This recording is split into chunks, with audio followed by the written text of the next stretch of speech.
ఎందరో మహాను భావులు అందరికీ వందనములు.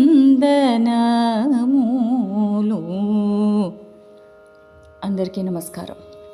ఏంటి ఎప్పుడు మాటతో మొదలుపెట్టేది, ఈరోజు పాటతో మొదలుపెట్టింది ఏమిటా అనుకుంటున్నారా?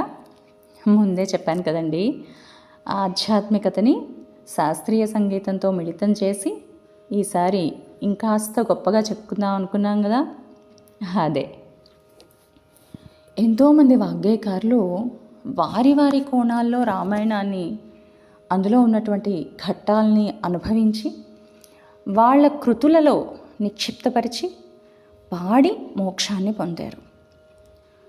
అటువంటి వాగ్గేయకారుల్లో రామభక్తుడైన త్యాగరాజస్వామి నాకు ఎంతో ప్రీతిపాత్రమైనటువంటి వాగ్గేయకారులు.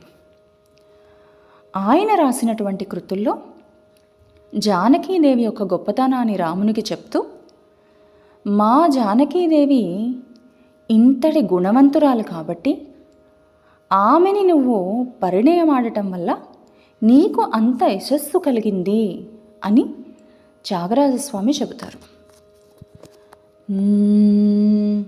మా జానకి చెట్టబట్టగా, మా జానకి చెట్టబట్టగా, మహారాజు వైటివి మా జానకి చెట్టబట్టగా.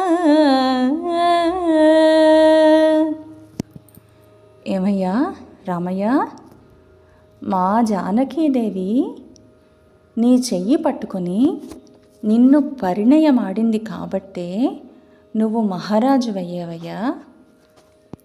రాజరాజవార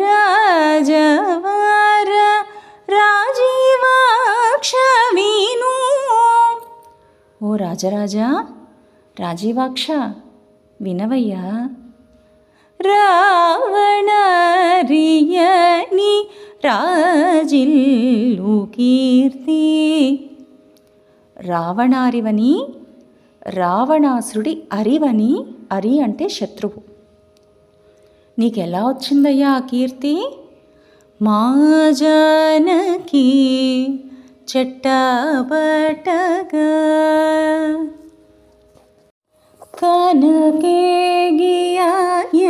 మీరకమాయ, కరమునిచ్చి శీఘి చింతనే యుండి,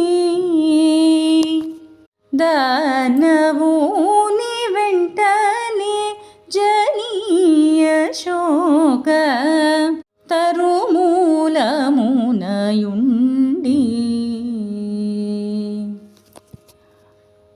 నీ ఆజ్ఞ మీరకుండా నీతో పాటు నీ వెనక దండకారణ్యానికి వచ్చి, పాపం అక్కడ రావణాసురుడనే రాక్షసుడు ఎత్తుకెళ్ళిపోతే ఆ దానవుడు వెనకాల వెళ్ళి అక్కడ ఆ రాక్షసుడు అశోకవనంలో ఒక అశోక తరువు కింద పెడితే అక్కడ ఉండి, వాని మాటలకు కోపగించి కంట వధింపక నేయుండి,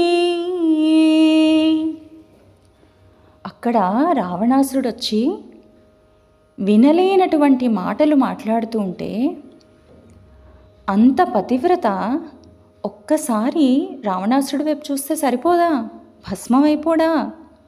కానీ చూడలేదు. ఎందుకు చూడలేదయ్యా? మధ్యలో ఒక గడ్డి పరకని అడ్డం పెట్టుకొని ఆ గడ్డి పరక వైపు చూస్తూ మాట్లాడింది. ఎందుకు? శ్రీనాయక యశము నీకే గల్గజేయలేద,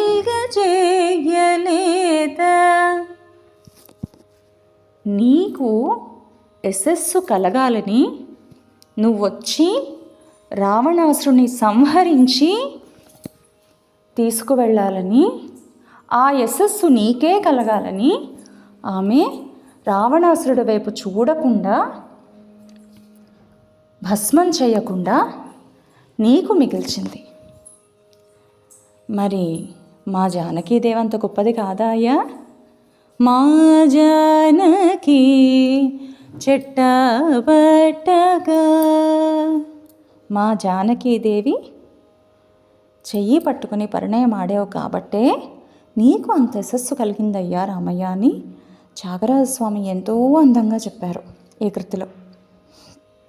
జానకీదేవి యొక్క ఔన్నత్యాన్ని చాలా అద్భుతంగా చెప్పినటువంటి కృతి ఇది.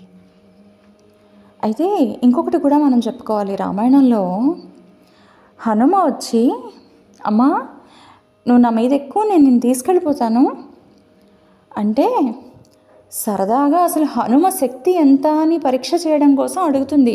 మరి నేను నీ వెనకాల కూర్చుంటే నేను మధ్యలో భయపడతానేమో కదా, ఆ సముద్రంలో అన్నీ చూసి నేను భయపడతాను ఎలా అయ్యా అంటే, పర్వాలేదమ్మా నేను తీసుకెళ్ళిపోతాను, చూడు నాది ఎంత పెద్ద ఆకారమో చూడు అని చూపిస్తాడు ఆయన.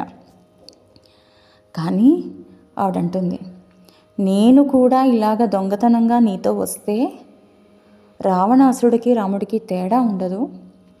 రాముడు రాజసంతో వచ్చి యుద్ధం చేసి రాజధర్మాన్ని నిర్వర్తించి నన్ను తీసుకువెళ్ళాలి అంటుంది ఆవిడ. ఆ రోజు హనుమతో రావాలనుకుంటే రాలేదా అండి ఆవిడ? రాగలదు కదా. కానీ ఎందుకు ఊరుకుంది? రామచంద్రుడికి యశస్సు కలగాలని, రావణారి అనే కీర్తి కలగాలని. కాబట్టి ఇంతకన్నా ఉదాహరణలు అక్కర్లేదు సీతాదేవి ఎంత గొప్ప గుణవంతురాలు అనడానికి. కాబట్టి మనం ఇంతకుముందు చెప్పుకున్నటువంటి లీలాశుక్ల వారి శ్లోకానికి వెళితే అందులో కృష్ణ పరమాత్మ ఉయ్యాల్లో ఊగుతూ రామాయణ కథ వింటూ ఒక్కసారిగా తాను ద్వాపరయుగంలో ఉన్నానని మర్చిపోయి, బాలుడనని మర్చిపోయి లేచి, ఏది లక్ష్మణ నా విల్లుని తీసుకురా, నేను వెళ్ళి సీతాదేవిని తెచ్చుకోవాలి అన్నాడు అంటే ఆశ్చర్యమే ఉంది. ఇప్పుడు అర్థమైందా ఎందుకు కృష్ణుడు రాముడయ్యాడో? కాబట్టి ఆ సీతారాముల యొక్క చరణయుగళకి పాదాభివందనం చేస్తూ జై శ్రీరామ్. మళ్ళీ ఇంకొక మంచి మాటలతో కలుద్దాం.